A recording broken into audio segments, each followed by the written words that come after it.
Johnson and Johnson baby powder இந்த பேரை கேட்காதவங்க நம்ம ஊர்ல யாராவது இருப்பாங்களா? குழந்தை பிறந்த உடனே முதல்ல வாங்குற பொருளே இதுவா தான் இருந்துச்சு. ஆனா இதே பவுடரை பல வருஷமா பயன்படுத்தின பெண்களுக்கு கேன்சர் வந்திருக்கு அப்படின்னு சொன்னா உங்களால நம்ப முடியுதா? இந்த குற்றச்சாட்டுகள்ல இப்ப ஜான்சன் அண்ட் ஜான்சன் நிறுவனம் ஒரு பிரம்மாண்ட தொகையை இழப்பீடா கொடுக்க ஒத்துக்கிட்டு இருக்காங்க. அது எவ்வளவு தொகை தெரியுமா? கிட்டத்தட்ட 5.5 பில்லியன் அமெரிக்க டாலர்கள். நம்ம ஊர் பணத்துக்கு கணக்கு பண்ணி பார்த்தா 46,000 கோடி ரூபாய்க்கும் மேல. ஒரு பவுடர் கம்பெனி எதுக்காக இவ்வளவு பெரிய தொகையை நஷ்ட ஈடா தராங்க? அங்க என்ன நடந்துச்சு? யாரு வழக்கு தொடர்ந்தா இந்த பணம் யாருக்கு போக போகுது? பவுடர் எப்படி கேன்சரை உருவாக்குது? எல்லாத்தையும் இன்னைக்கு அக்கு வேற ஆணி வேற பார்க்கலாம். ஸ்கிப் பண்ணாம கேளுங்க. முதல்ல என்ன நடந்துச்சுன்னு பார்க்கலாம். இந்த பிரச்சனை நேத்து இன்னைக்கு ஆரம்பிச்சது இல்ல. போன 10 வருஷத்துக்கும் மேல கோர்ட்ல இந்த வழக்கு போய்கிட்டு இருக்கு. அமெரிக்காவில மட்டும் இந்த கம்பெனி மேல கிட்டத்தட்ட 76,000 வழக்குகள் போட்டிருக்காங்க. விஷயம் என்ன தெரியுமா?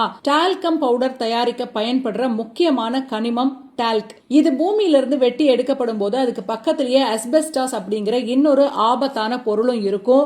இந்த அஸ்பெஸ்டாஸ் அப்படிங்கிறது உலக சுகாதார நிறுவனத்தால புற்றுநோயை உருவாக்குற காரணியா அறிவிக்கப்பட்ட ஒரு பொருள். டால்க் சுரங்கங்கள்ல இருந்து பவுடர் தயாரிக்கும் போது அதுல மிகச்சிறிய அளவுல இந்த அஸ்பெஸ்டாஸ் துகள்களும் கலந்துடுது. அதுதான் குற்றச்சாட்டு. இத கம்பெனி மறைச்சிட்டாங்கன்னு சொல்லி பாதிக்கப்பட்ட பெண்களும் அவங்களோட குடும்பத்தினரும் நீதிமன்றத்தை நாடினாங்க. உலக சுகாதார நிறுவனம் 2024 இந்த டால்கம் பவுடரை மனிதர்களுக்கு புற்றுநோய் ஏற்படுத்தக்கூடிய சாத்தியமுள்ள பொருள் அப்படிங்கிற பட்டியல்ல சேர்த்திருக்காங்க.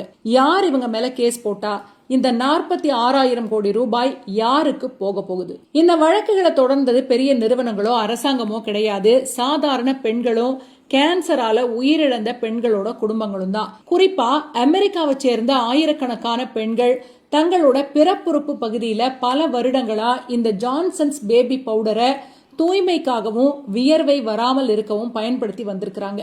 அவங்களுக்கு பிற்காலத்துல ஒவேரியன் கேன்சர் அப்படின்னு சொல்லப்படுற கருப்பை புற்றுநோய் பாதிப்பு ஏற்பட்டுச்சு. அமெரிக்கால இருக்கிற பல்வேறு நீதிமன்றங்கள்ல தனித்தனியாவும் கூட்டாவும் போடப்பட்ட 76,000க்கும் மேற்பட்ட வழக்குகளை தீர்க்கதான் இந்த 5.5 பில்லியன் டாலர் செட்டில்மெண்ட். இந்த பிரம்மாண்டமான தொகை பாதிக்கப்பட்ட அந்த 76,000 பெண்களுக்கும் புற்றுநோயால உயிரிழந்த பெண்களின் குடும்பங்களுக்கும் பிரிச்சு கொடுக்கப்படும். இந்த இழப்பீட்டு ஒப்பந்தம் முழுமையா அமலுக்கு வரணும்னா பாதிக்கப்பட்டவங்கள 95% பேர் இந்த ஒப்பந்தத்தை ஏத்துக்கணும் அப்படிங்கிற விதியும் இருக்கு. சரி, இப்ப ரொம்ப முக்கியமான சயின்டிபிக் பகுதிக்கு வருவோம். நம்ம உடம்புல போடுற பவுடர் எப்படி வயிற்றுக்குள்ள இருக்கிற கருப்பைய பாதிக்கும்? மருத்துவர்களும் ஆராய்ச்சியாளர்களும் நீதிமன்றத்துல சமர்ப்பிச்ச ஆதாரங்கள் படி இது எப்படி நடக்குதுன்னு விளக்கமா சொல்றேன். துகள்களோட பயணம். பெண்கள் தங்களோட பிறப்புறுப்பு பகுதியில டால்கம் பவுடரை பயன்படுத்தும் போது அதுல இருக்கிற மிக நுண்ணிய டால்க் மற்றும் அஸ்பெஸ்டாஸ் துகள்கள் உடலுக்கு உள்ள நுழையுது.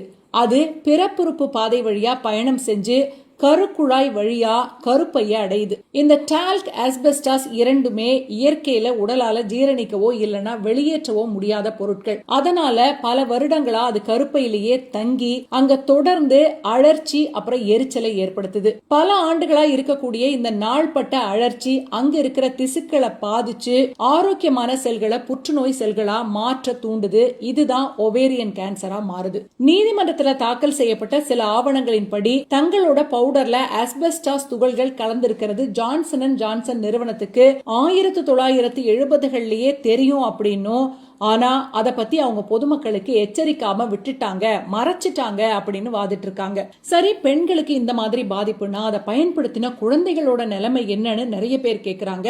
குழந்தைகளுக்கு கருப்பை புற்றுநோய் ஆபத்து இல்லை அப்படின்னாலும் பவுடர் போடும்போது காத்துல பறக்கிற அந்த மெல்லிய துகள்களை குழந்தைகள் சுவாசிச்சா அது அவங்களோட நுரையீரலை பாதிக்கும்.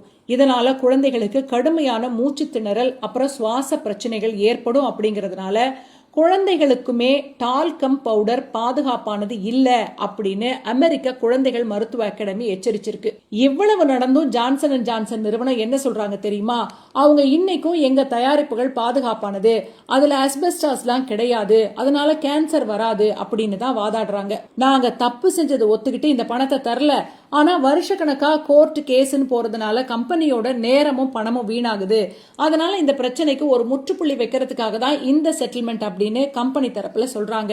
இருந்தாலும் உலகளாவிய நெருக்குதல்களால ஜான்சன் அண்ட் ஜான்சன் நிறுவனம் அமெரிக்காவில 2020 டால்க் கலந்த பவுடர் விற்பனையை நிறுத்திட்டாங்க.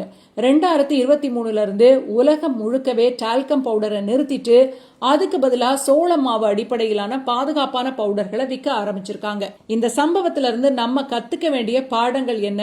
பிராண்ட் பெருசு அப்படிங்கறதுக்காக எந்த ஒரு கெமிக்கல் பொருளையும் நாம கண்மூடித்தனமா பயன்படுத்தக்கூடாது.